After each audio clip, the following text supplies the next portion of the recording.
What's up guys, Gunthix here from Good Gaming. Today we're taking a look at the contribution point system. The contribution point system in this game is a little hard to understand, but makes up the main backbone of the game. So with this video, I hope to explain it a little easier. Firstly, you'll need to understand the game has only two ways to gain contribution point XP. The first is via questing, the second is through the chef crafting. While cooking, you gain a chance at making an additional item that can be handed in at Alejandro's farm or the northern wheat plantation.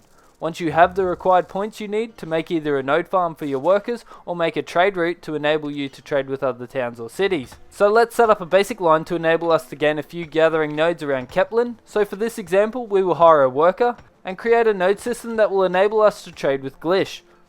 First, we want to purchase a house that has access to a lodging room. This will enable us to hire a worker in the current town to enable him to perform actions faster or enable us to have him perform works without having all our cities connected. Once we find the required house, this may require us to purchase an additional house to have as our own or increase the capacity of the warehouse, as some towns do not offer the lodging as the first option.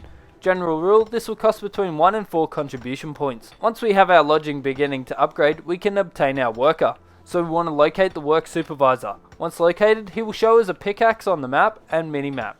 Our goal here is to hire a skilled worker. Although it's not essential for these, there are 3 types of workers, and it does matter which one you pick from at the start, but they do increase in productivity. They are lined as the naive worker, which is white lettering, a standard worker, which will show as green, and finally the skilled worker, which for the purpose of this video, we will target. They will show up as blue.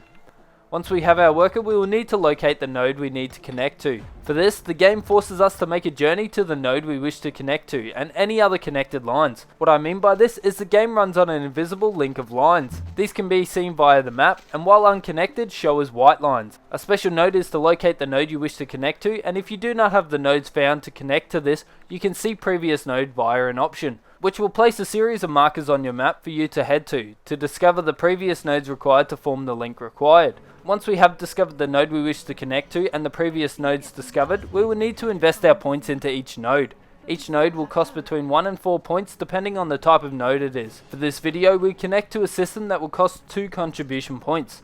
The first will be for the node required, and the second will be for the gathering item we will gather with our worker. Once our contribution point is invested in the node, we will be prompted with enabling our worker to begin work. Here you can decide whether they will use their entire energy on the one gather, or only gather a certain amount of times.